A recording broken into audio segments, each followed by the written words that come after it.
Olga Glukova. Cúpulas, janelas redondas, grades entalhadas e outros elementos como rosetas onduladas e ressonadores. Uma pequena introdução ao artigo. Vou explicar por que escrevi o título do artigo dessa forma. Grades entalhadas, rosetas, ressonadores. Porque o entalhe e roseta indicam proximidade de origem, de acordo com Dragunkin. Ele analisa a raiz da palavra, as consoantes, e as consoantes podem alternar zesh. Os sons podiam se tornar sonoros, surdos e se transformar em palavras diferentes à primeira vista. Além disso, o significado delas é próximo. Cortar, roseta, grade. Aqui, roseta originalmente tem o significado de abertura recortada para ondas, um ressonador. E depois, por analogia, nossos contemporâneos começaram a chamar assim os conectores elétricos, embora, originalmente, a palavra roseta não fosse um conector que transmitisse a eletricidade como conhecemos hoje. À medida que fui me aprofundando na história alternativa, comecei a observar com mais atenção as casas antigas, não só as janelas semi-enterradas, mas também as fachadas, os telhados, os elementos de estuque. Além de tudo isso, notei pequenos buracos quadrados e retangulares nas paredes dos edifícios. Presumi que fossem tomadas de ondas, ou seja, dispositivos receptores para infrasom e ondas de rádio.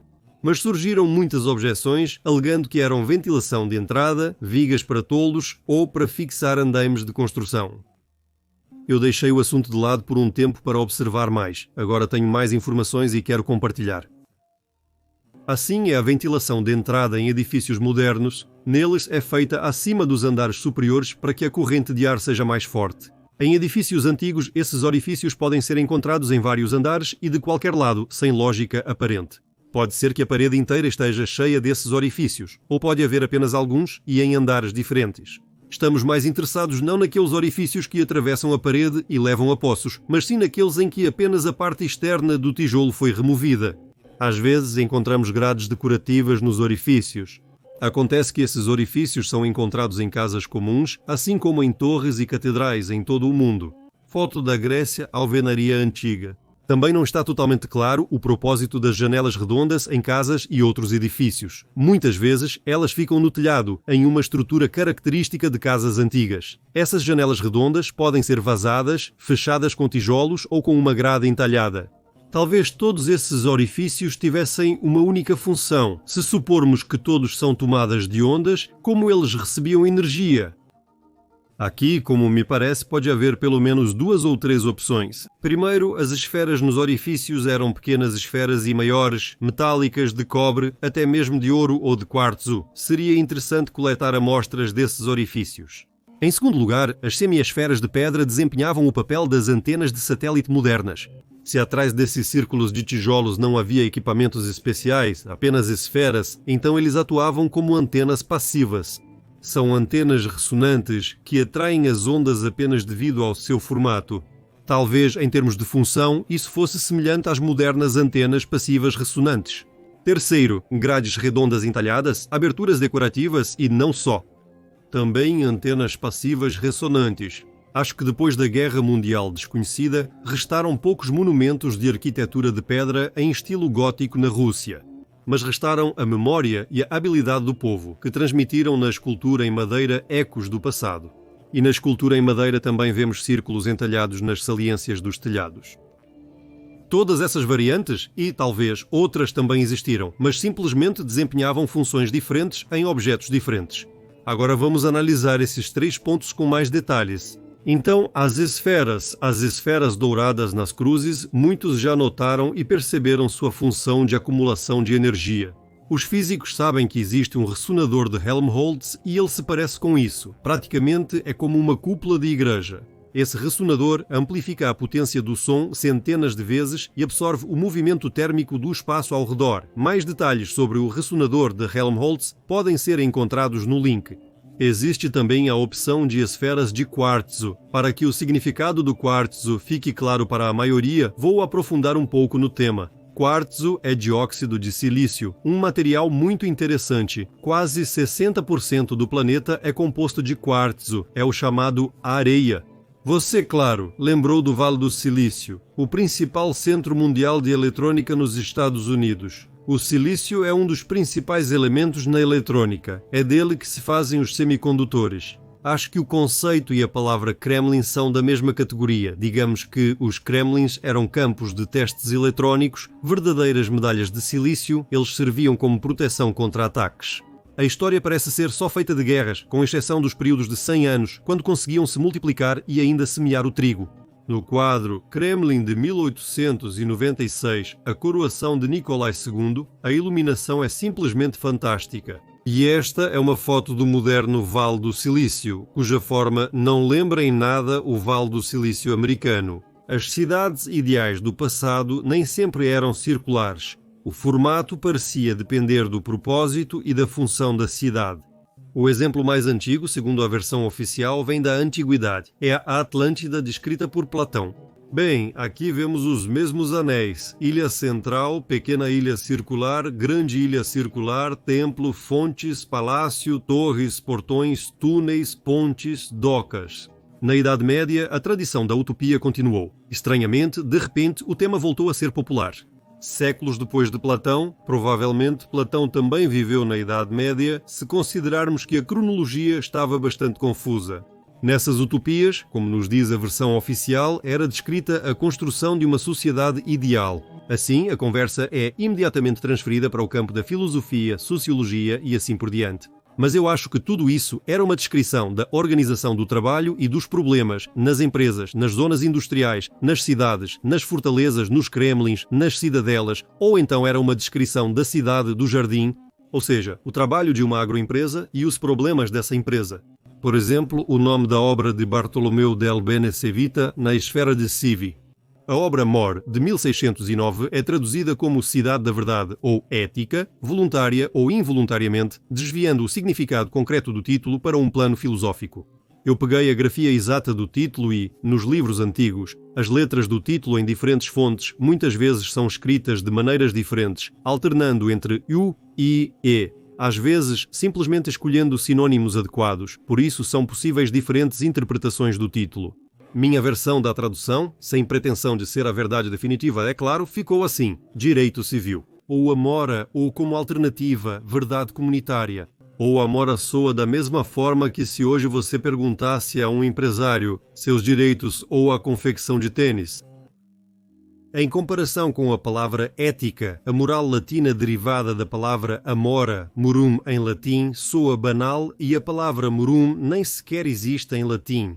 A julgar por outras palavras, no título antes a escrita era variável, a letra U poderia ser escrita como em uma palavra antiga. Detinets, que é interpretado como sinônimo de Kremlin, pensa-se que também designava uma produção, só que diferente, por exemplo, extração de gás, e hoje também existe a expressão empresas filhas. A próxima palavra deste grupo de palavras relacionadas, Kressalá, é uma palavra antiga que significa pederneira ou nosso moderno isqueiro piezoelétrico. Para fogões a gás, por exemplo, aqui é importante a palavra piezo, do grego piezo, que significa pressionar, comprimir. Compare com o alemão press, máquina de prensar.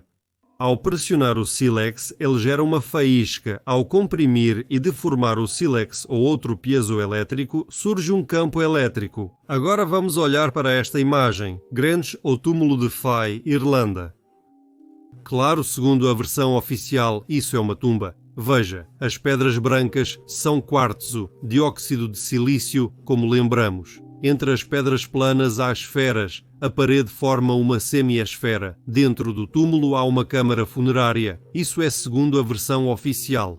Como eu imagino o funcionamento dessa construção, do ponto de vista da história alternativa da energia, durante o dia as pedras aquecem e se expandem, à noite esfriam e se contraem. É isso.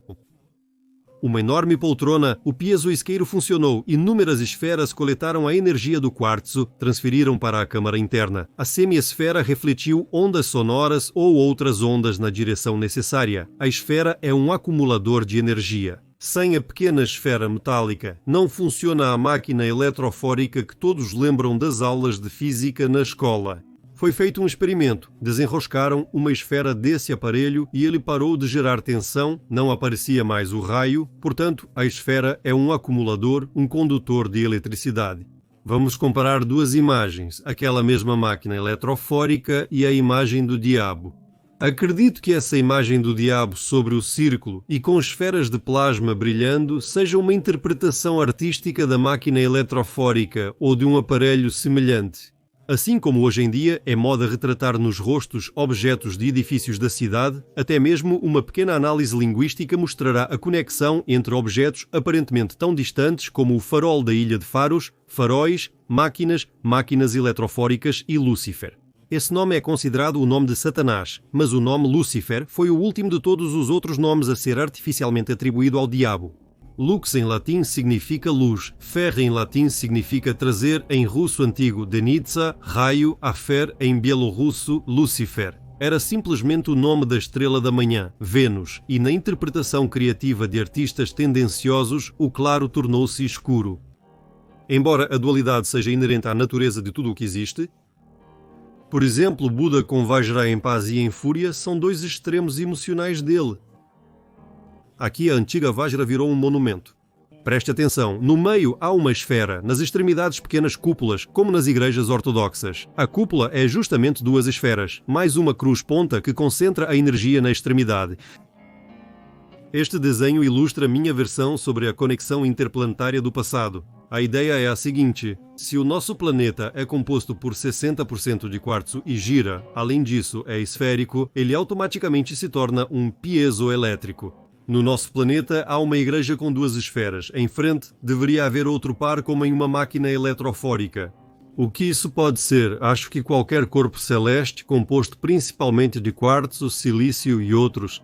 O papel da segunda esfera para a energia do cosmos é desempenhado pelas camadas superiores da nossa atmosfera terrestre, onde as ondas de energia são retidas, filtradas e concentradas. Isso se manifesta no fenômeno da aurora boreal, nos relâmpagos secos e assim por diante. Essas camadas superiores permitem captar energia não de um corpo celeste específico, mas de uma energia cósmica unificada e refletida, o que é muito conveniente, pois a Terra e os planetas estão em rotação e não é possível estar sempre voltados uns para os outros do mesmo lado. Tesla usou essa camada em seus experimentos.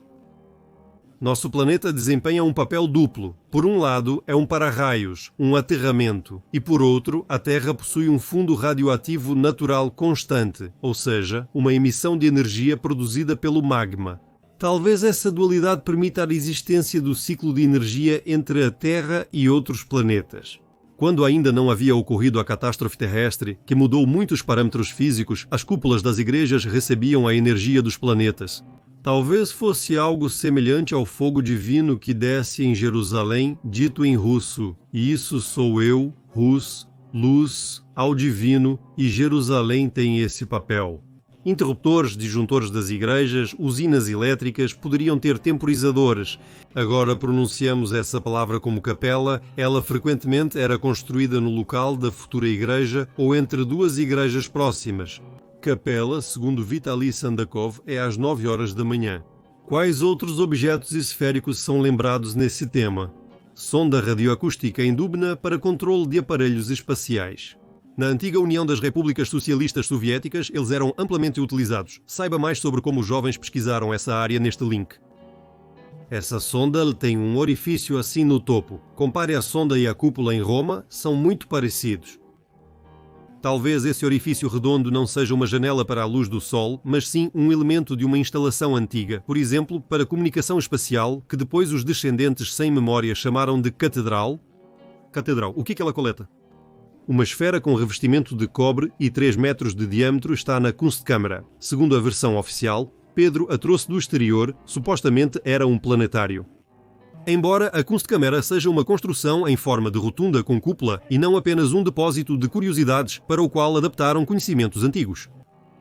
Maquete da Kunstkamera. A esfera azul seria um planetário. Esferas tão enormes poderiam estar nas passagens entre a parte de cúpula rotunda da igreja e os campanários. Igreja antiga no distrito de Kolizinski. Nossos olhos, cabeça e coração são órgãos esféricos e, conforme as leis da física, também acumulam energia. Os olhos brilham, a cabeça zune, o coração é um motor flamejante. Nossos olhos não só percebem a luz, como também a emitem. A luz do universo, como está escrito na Bíblia, é a luz dos homens, ou seja, aquela que emana do ser humano. Agora já é possível registrar a luz que emana do ser humano, a chamada aura. No filme Matrix, não é por acaso que o fato da energia emanada do ser humano como única fonte de energia universal foi tomado como base para o roteiro. Aqui entramos em um tema muito interessante, os campos de vórtices torsionais. Um vórtice é um movimento circular de forma esférica. Certamente esses campos eram conhecidos e utilizados por nossos antepassados. Bem, e claro, a Terra, os planetas e as estrelas também são esferas, embora exista uma versão de que, como resultado da exploração desenfreada dos recursos naturais, a esfera terrestre teria murchado e se transformado em algo amorfo. Talvez essa seja uma das razões pelas quais as instalações em forma de cúpula e esfera funcionam com menos possibilidades do que antigamente. Há afirmações de que a Terra não é uma esfera, mas sim um geóide. Nós analisamos a primeira opção, se nas aberturas dos edifícios antigos havia esferas, assim como a esfera em si, como elemento de equipamentos energéticos do passado. Vamos passar para o tema das semi-esferas e, novamente, observar as casas antigas. As casas antigas muitas vezes têm decoração, como dizem os historiadores oficiais, em forma de círculo. O círculo pode ser vazado ou pode estar fechado com tijolos. E antes eu ficava confuso quando olhava para as estruturas adicionais nos telhados dos prédios antigos. A construção delas era complexa e bem pensada demais. Claramente havia mais lógica ali do que apenas uma janela no sótão. Talvez fosse assim que construíam, podendo ser moda na época. Vamos tentar comparar esses círculos com as nossas antenas parabólicas. Ou seja, esses círculos poderiam ser receptores de áudio e vídeo. Frequentemente encontramos uma composição assim, 2 ou 3 janelas em arco bem próximas e acima um círculo. Compare com a nossa tomada moderna, um corpo ao qual se conectam 2 contatos ou 3 se for uma tomada europeia. Aqui entramos em mais um tema para outras pesquisas, porque portões comuns e até arcos do triunfo muitas vezes eram construídos segundo o mesmo princípio. O arco central é mais alto e 2 menores ficam nas laterais. Sobre isso ser moda e sobre a proporção áurea, já foi escrito bastante coisa interessante. Vamos olhar de outro ponto de vista. Ou vamos adicionar novas conclusões às existentes. Esses portões eram tomadas passivas de guia de ondas devido à sua forma, grades redondas entalhadas e outras formas. Muitas vezes na arquitetura antiga encontramos um elemento muito bonito, uma grade redonda entalhada. Talvez a grade entalhada se tornasse completamente independente e desempenhasse o papel de uma antena passiva, ou talvez essas grades fossem inserções posteriores e em seu lugar houvesse as mesmas esferas, pequenas ou enormes. Vamos observar, por exemplo, a Notre-Dame de Paris, a grade redonda entalhada, orgulho da Notre-Dame e adorno de muitas catedrais, chamada na arquitetura de rosácea, e novamente rosácea. Que analogias são essas? Exclamarão os historiadores oficiais. Comparam uma das mais belas esculturas arquitetônicas com alguma banalidade qualquer? Bem, sim, lembramos que, de acordo com a história oficial, a palavra roseta vem de rosa, só que surge também outra versão, rasetka, rede elétrica, vem da água. Na palavra rasetka, talvez se quisessem dizer túneis subterrâneos com água, que conduziam infrassom, ondas de rádio, ondas de Alfvén ou talvez algum outro tipo de ondas sobre as quais até agora não temos nenhuma ideia. Que outras formas eu tinha em mente? Compare os dentes do Kremlin de Moscou com os de outros castelos. Eles são chamados de cauda de andorinha, com saliências em pináculos góticos e em antenas modernas. Esses dispositivos provavelmente têm funções semelhantes, embora eu os chamasse não de cauda de andorinha, mas de língua de serpente. Muito mais preciso se supormos que esses dispositivos transmitem informações. Aqui há um grande campo para reflexões filosóficas. O que é uma palavra? Por quem as palavras foram inventadas? A quem capturar? Há um provérbio que diz: as palavras foram criadas para ocultar a essência. Embora na Bíblia esteja escrito, no princípio era a palavra, uma mulher sábia, Anastásia, esclareceu. No princípio era o pensamento, o sonho do Criador, a imagem. Talvez essa seja uma das substituições sérias na Bíblia. Como uma antena passiva, o condutor do ressonador pode assumir uma forma mais complexa, que está presente, por exemplo, nas catedrais góticas. Vamos chamá-lo condicionalmente de 4 folhas, cujas extremidades são arredondadas. Formas cruciformes equiláteras com imagens de círculos e esferas são encontradas em toda parte desde os tempos mais antigos. Aqui estão cruzes antigas russas de pescoço e aqui está a cruz celta. Compare com uma das formas de transformação do éter e da energia do nanomundo em energia real. Talvez essa ideia lhe pareça estranha, mas cruzes resonadoras desse tipo claramente não eram colocadas em túmulos por acaso. E não é à toa que existem dias especiais de lembrança dos falecidos, quando os parentes vão aos túmulos e não apenas limpam o local, mas também se comunicam com as almas dos mortos. Talvez cruzes equiláteras com círculos e esferas serviam como meio de conexão com o mundo sutil, com as almas daqueles que partiram do plano material.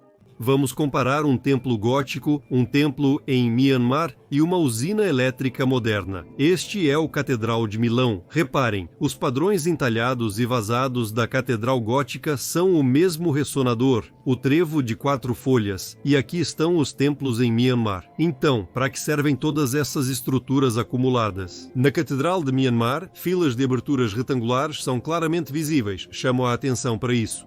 Agora vamos voltar um pouco aos pares de esferas. Aqui o antigo capacete russo se encaixa muito bem no tema, mas veja por si mesmo. Aqui está um capacete, aqui está outro capacete, já visto de perfil.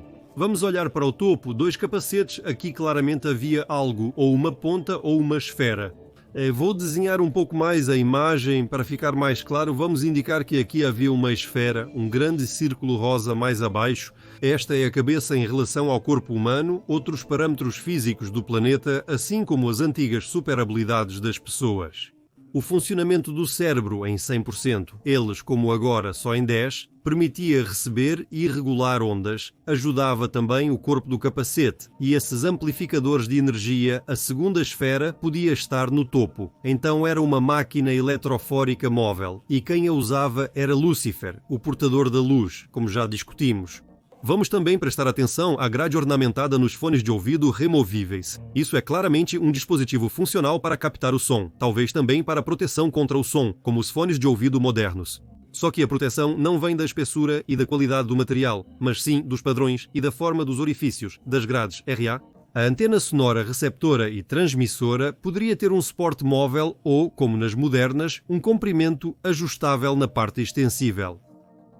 O suporte móvel acaba sendo totalmente inconveniente. Outro detalhe notável é a grade em forma de cúpula ou um círculo com uma pedra semi-preciosa ou preciosa. As pedras serviam como sinalizadores do funcionamento do capacete, assim como os indicadores luminosos atualmente. Antes da mudança dos parâmetros da atmosfera, as pedras podiam ser mais sensíveis às ondas. Cada pedra podia reagir a uma frequência específica de onda. Até mesmo o tamanho das pedras era importante para escolhê-las como sinalizadores. E até hoje os diamantes refletem belos feixes de luz. Antes isso podia ser muito mais intenso, e as pedras preciosas comuns não foram chamadas à toa de autoluzes. Este capacete é chamado de jericonca. No linguajar popular, jericonca, talvez a grafia mais correta dessa palavra seja Jeriku N Deskuntuka.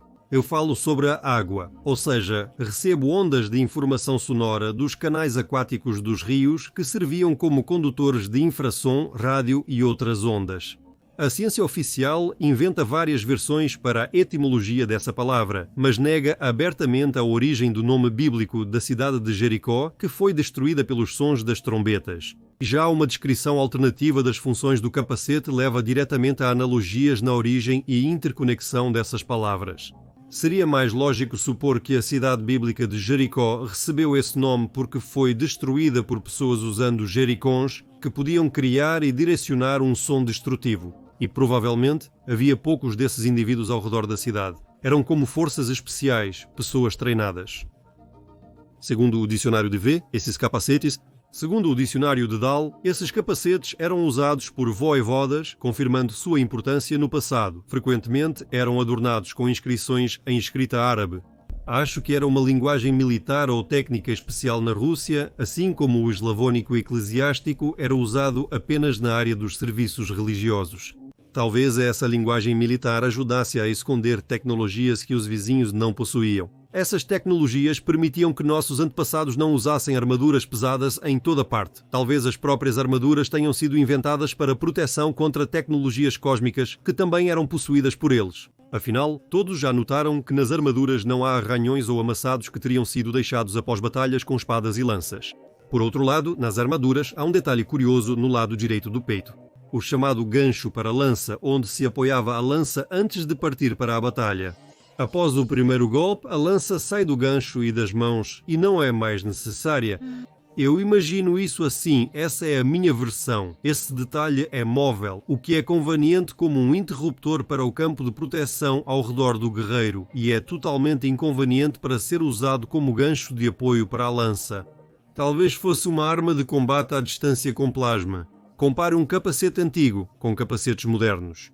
Os mesmos fones de ouvido, indicadores de antena, a forma mais alongada dos capacetes antigos se deve à recepção sem fio de energia das ondas sonoras.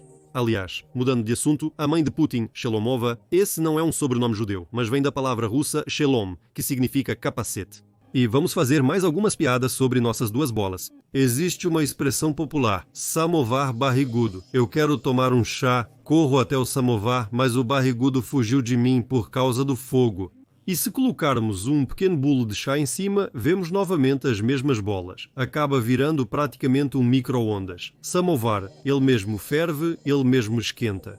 Os samovares a carvão podem ser muito populares. Isso é mais recente. Depois de uma invenção catastrófica, quando os parâmetros da atmosfera mudaram, ocorreram outras mudanças físicas e a energia ondulatória gratuita deixou de existir. Em vez de um pós-escrito, foi assim, com buracos em casas antigas, que o tema me levou até outros planetas. E agora vou falar um pouco sobre outras esferas que despertam muito interesse nos alternativos. Aqui está um dos dezenas de artefatos semelhantes.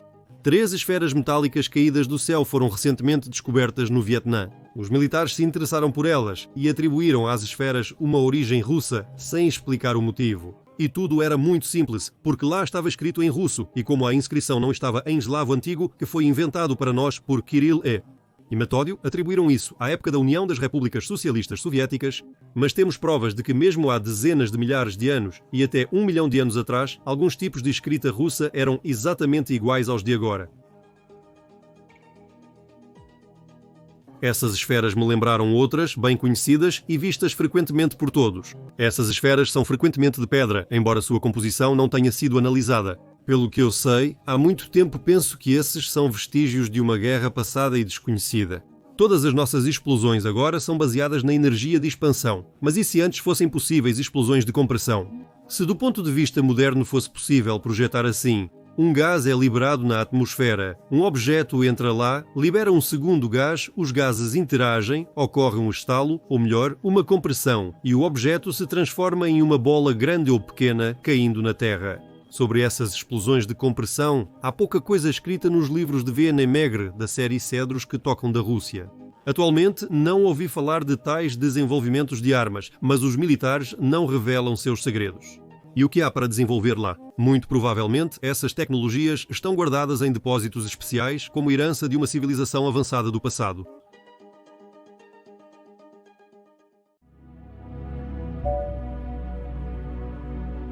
Legendas criadas por